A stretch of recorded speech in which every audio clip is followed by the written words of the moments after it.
iaitu kitar nitrogen. Okey, apa itu kitar nitrogen? Kitar nitrogen ialah kitar semula jadi yang mengitarkan unsur nitrogen antara siapa? Antara tumbuhan, haiwan, atmosfera, tanah dan juga air. Okey, ini adalah rajah berkaitan kitar nitrogen. Kita tengok kemudian. Sekarang kita nak lihat dekat sini ada dua proses yang terlibat dalam kitar nitrogen. Yang pertama, proses penambahan ion nitrat ke dalam tanah, dan yang kedua, proses penyingkiran ion nitrat daripada tanah. Apa maksudnya? Okey, macam ni. Andai kata ini anda punya tanah, lepas tu dekat tanah ni ada pokok, tumbuhan dan sebagainya.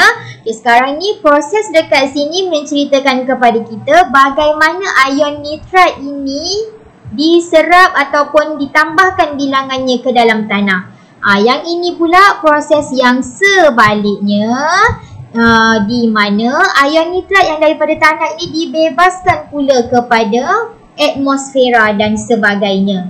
Okey, untuk penambahan ion nitrat dia melibatkan 3 proses. Yang pertama, tindakan kilat dan letusan gunung berapi. Yang kedua, proses pengikatan nitrogen. Dan yang ketiga, proses penitritan. Untuk penyingkiran ion nitrat pula, dia melibatkan penyerapan ion nitrat daripada tanah, pendenitritan dan juga proses melarut resap nitrat. So, kita akan lihat satu persatu.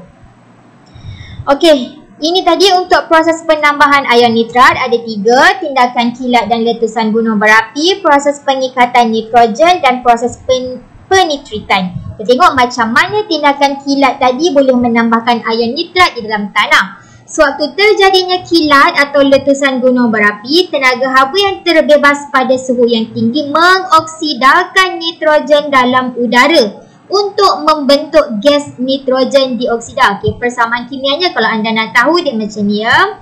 Mengoksidakan. Okey, ni nitrogen dioksidakan macam ni, dia akan menghasilkan gas nitrogen. Macam ni. Apa jadi dengan gas nitrogen dekat sini? Apabila hujan turun, gas nitrogen dioksida dalam udara akan melarut dalam air hujan dan membentuk pula asid nitrik. Asid nitrik ni tadi turunlah ke permukaan bumi. Asid nitrik ni tadilah yang akan meresap ke dalam tanah dan bertindak balas menghasilkan ion nitrat. So, perjalanannya bermula daripada gas nitrogen, bertindak balas dengan oksigen, menghasilkan gas nitrogen dioksida, melarut dalam air hujan membentuk asid nitrik masuk ke dalam tanah, bertindak balas menghasilkanlah ion nitrat. Jadi, bilangan ion nitrat dalam tanah sekarang dah bertambah. Okey, proses yang kedua tadi pengikatan nitrogen. Siapa yang nak ikat nitrogen? Okey, ada bakteria yang diberi nama bakteria pengikat nitrogen. Kerjanya mengikat. Tengok kat sini ya. Bersimbiosis dengan nodul akar, menukarkan nitrogen daripada udara kepada ion nitrat. Bakteria pengikat nitrogen ni, dia bersimbiosis dengan ni, nodul akar dekat sini. Lepas tu dia pun menukarkan nitrogen yang ada dekat udara terus dijadikan ion nitrat. Tindakan tersebut menyebabkan bilangan ion nitrat dalam tanah pun bertambah. Dan yang ketiga adalah proses penitritan. Proses penitritan ni apa? Okey, apabila haiwan dan tumbuhan mati, ada satu bakteria yang dipanggil bakteria pengurai. Dia menguraikan haiwan dan tumbuhan tadi menjadi sebatian amonium. Kemudian ada satu lagi bakteria yang dipanggil bakteria penitritan. Dia menukarkan amonium ni tadi kepada ion nitrik, seterusnya kepada ion nitrat. So, ada berapa bakteria yang terlibat? 2, iaitu bakteria pengurai dan juga bakteria penitritan. Bakteria pengurai, dia uraikan dahulu haiwan dan tumbuhan mati menjadi amonium. Bakteria penitritan menukarkan amonium kepada nitrit. Tindak balas seterusnya menghasilkan ion nitrat. Ion nitrat tadi telah menambahkan jumlah nitrat di dalam tanah. Okey, selesai proses penambahan ion nitrat. Sekarang adalah proses penyingkiran ion nitrat daripada tanah. Ada 3. Yang pertama, proses penyerapan ion nitrat daripada tanah. Yang kedua, proses pendenitritan. Dan yang terakhir, proses melarut resap nitrat. Okey. Proses penyerapan ion nitrat daripada tanah ini biasa sahaja. Tumbuhan menyerap ion nitrat daripada tanah. Dia serap macam tu saja untuk keperluan dia lah.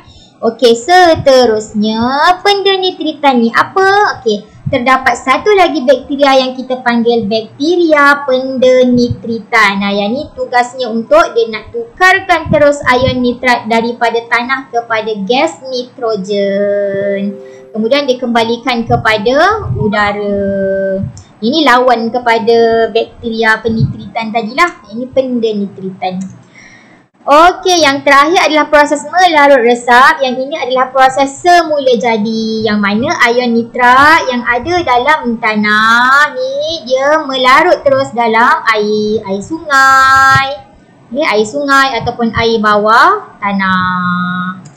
Okey, proses ini menyingkirkan. So, bilangan ion nitrat dalam tanah pun dah berkurang kerana telah dialirkan secara semula jadi ke dalam sungai dan juga air bawah tanah tadi. Okey, ini adalah kepentingan kitar nitrogen. Kenapa kitar nitrogen penting? Untuk mengekalkan kandungan gas nitrogen dalam udara, mengekalkan kesuburan tanah, membantu membekalkan protein kepada tumbuhan dan haiwan secara berterusan dan dapat mengurangkan pencemaran alam sekitar.